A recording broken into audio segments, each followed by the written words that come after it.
Hi guys, welcome to Project Moneypits and welcome to the 2017 CBR1000RR SP2.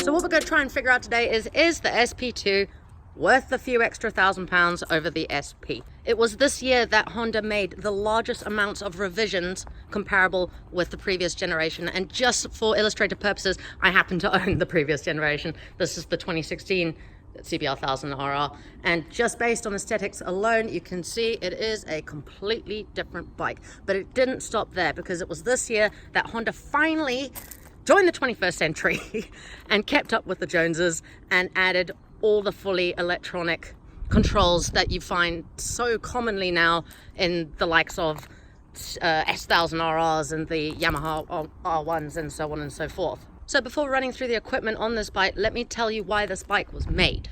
So the SP2 is a homologation special. So effectively what that means is they made 500 of them, because 500 is the number of bike units that need to be made in order for this bike to be entered into a race series. So let's run through what makes the SP2 different from the SP. Well, we'll start over here with the forged Marchesini wheels. So the wheels on the whole reduce the weight of the bike by 1 kilo compared to the SP, and in addition to that, from a physical aspect, it reduces the inertia on the front by 18% and wheel inertia on the rear by 9%. With regards to cosmetics, the livery on the SP2 is different from the SP. And the last difference, which is the biggest difference, which is not immediately visible, is the engine itself. The internals of this engine is derived from the RC213V race bike that Honda used in the MotoGP series. So this bike shares a lot of components from that particular bike, which means that there is so much more scope for improvement in performance with this engine. And in fact, HRC have made kits for this. I'm sure they're very, very expensive, to basically further enhance the overall performance of this bike. But saying that, the SP and the SP2 both make the same brake horsepower. It makes 189 horsepower. So to basically summarize the points that I've just made about the differences between the two, that a road user is going to notice at this point in time is the wheels. So before we hop on the bike, let me just quickly run you through the standard equipment that comes on this bike. And I'm going to dive straight down here onto one of the highlighting features, which is the semi-active electronically controlled Öhlins suspension. So with the suspension, you have 5 settings, 3 of which are Honda presets. They've called one fast, one enjoy, and one safety. But there's also 2 manual settings that you can create your own. You have to create them statically, and it means that the suspension will no longer self-adjust like electronically while you're riding. It's literally set to exactly what you have set it to. You've got front Brembo monoblock brakes, which we can confirm work very well in the 2 miles that I've had it. This bike uses a ride-by-wire throttle system, which means you have upwards and downwards quick shift available, and it also has auto blipper, which is like my favorite thing in the world.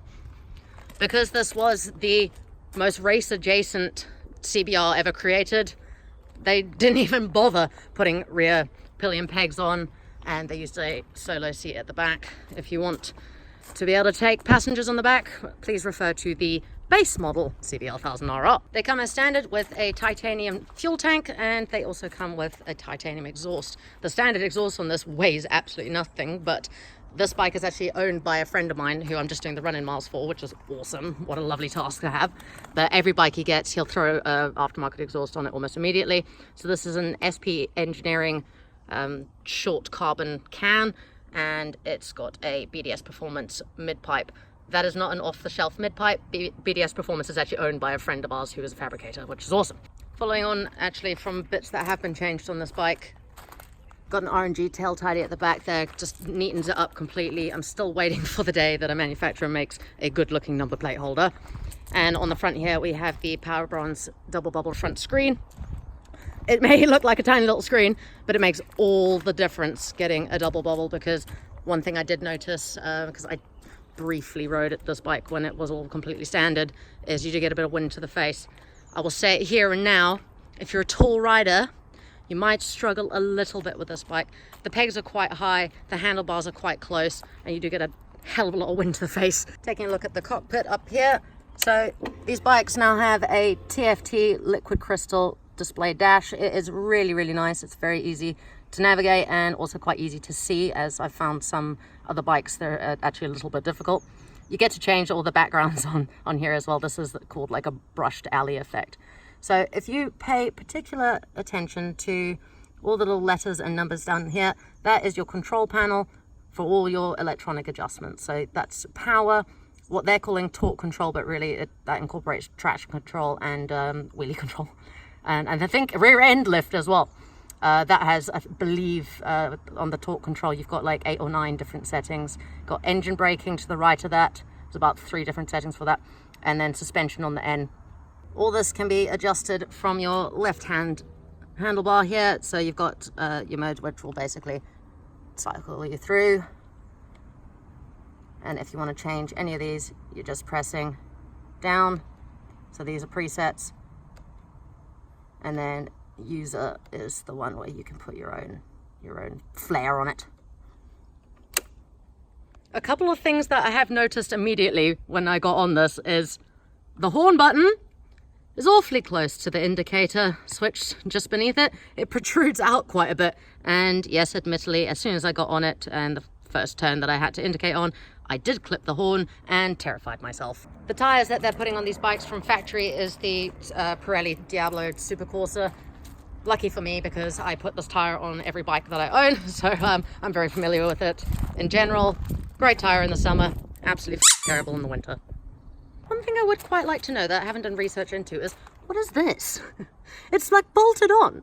Is it meant to be like an extension of, like, somewhere you're meant to put your leg? I'm really confused by that. Someone enlighten me as to why that's there. Right, I think that's enough nerd chat. Should we take this thing out? Right.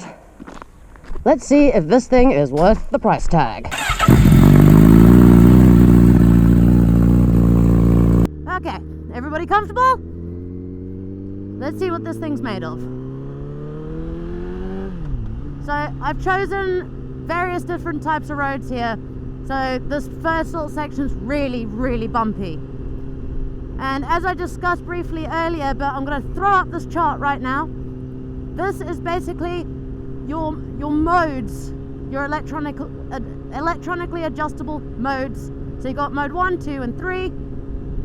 One's for fast, one's for fun, one's for comfort apparently, and then you've got user 1 and user 2. So what I've got here is my own personalized little setup here, user 2. I presume my friend Sean is user 1, and I feel quite bad for actually faffing with the settings. It's like, you know, when you get in someone else's car and you drive it and you move the seat, and then they get back in it and they get really upset because you've like moved their seating arrangement.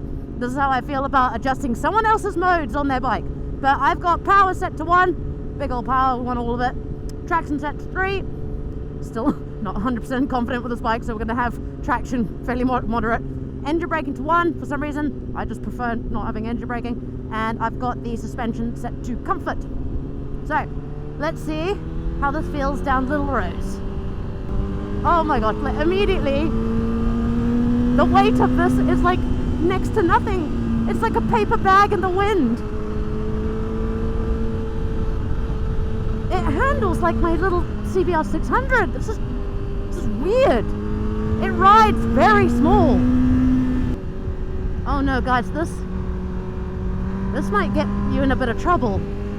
I'm immediately so comfortable and confident on it. Oh, and I just want more. Oh, auto blip! Auto blip is amazing! It's just too easy. It like does everything for you.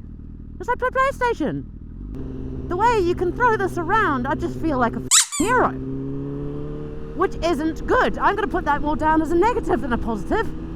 Oh, it's sharp. It's sharp on the throttle response. It's silky smooth. It's so linear.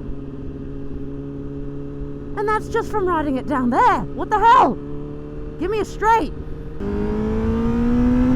Oh no, I love this. No, this needs to be mine. What can I sell? Guys, it's the handling. The handling is phenomenal. This is just ridiculous. Oh my word, no! This is so easy! Why can't all bikes be this easy?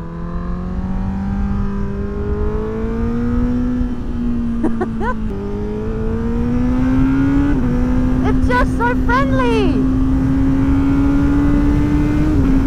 It's like the golden retriever of sports bikes! This is insane! And I'm not joking, I think the wheels really, really do make a difference here. Because it is just so, like, airy light. I mean, you just, any part of your body that you move, it just moves the bike with you.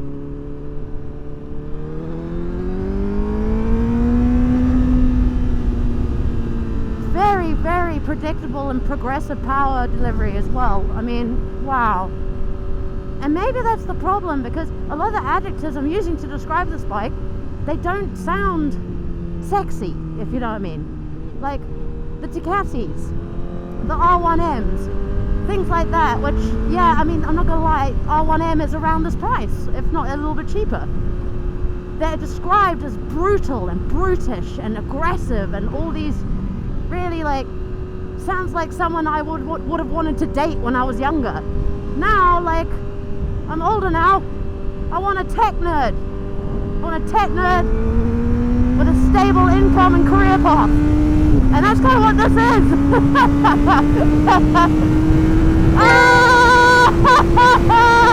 Yeah! You do not realize the speeds you're doing either. This is silly. So much confidence.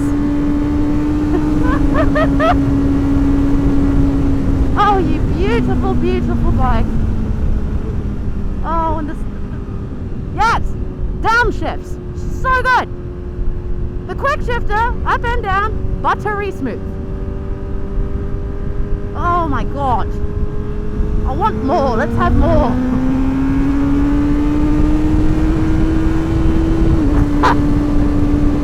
It's like I don't even need to be here. You literally just point and shoot.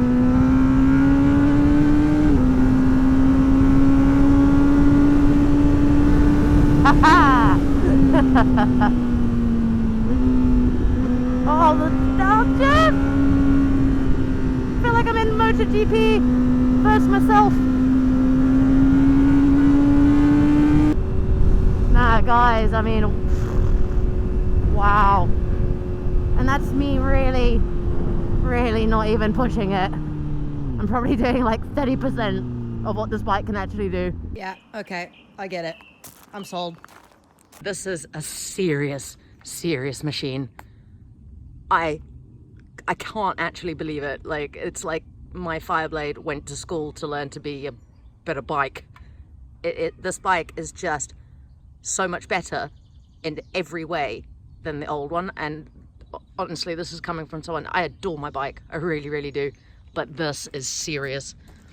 This is going to sound so bad to say, but even if you're not a very good rider, this will make you look like an absolute champ, because it just takes care of everything for you, and it's comfortable and it's easy, and that's kind of what bikes should be. They should be easy, they should be enjoyable. So to go back to the original question, would I have the SP2 or the SP? We're going to discuss one last point, which is going to be the main point for anybody who is looking for one of these bikes: price. This is a 20 grand bike. In fact, you can get them slightly cheaper now. I have seen deals on at the moment, but let's call it a 20 grand bike. The SP, I've seen a few brand new for 17-ish. Now, if you were to buy the SP2 for 20 grand, because of its limited edition status, in theory, it is going to depreciate a lot less than the SP. So much so that for PCP deals on this bike, the guaranteed future value is already like 2 grand higher than the SP. And I'm seeing SPs for sale at the moment that are 2 years old with 2,000 miles on the clock, and they've already dropped to like 12, 13 grand. So that's a good indication when you're going to look to buy a bike. If it's not a new generation, because it's 2019 now and this is a 2017 model, have a look at the older bikes with some mileage on it, and that's a good dictator as to where your bike, if you're buying it brand new, is going to be in the future. So I would go for the SP2 almost primarily because it's gonna, the one thing I love more than bikes is not losing money, and this is gonna lose you less money. You'll spend more to lose less, and of course you get the benefits of having all the extras on it as well, and you get to run around and say you own an SP2. So guys, that's all from me today. I'm knackered now. Thanks so much for watching. Hopefully this has provided some sort of insight into these bikes. If anything, I had a really good time. I hope you did too. But get in the comments, which would you have, the SP or the SP2? And actually, just for 20 grand, any manufacturer, which bike would you have instead of this and why? Cheers guys, have a good one, bye. I want more, let's have more.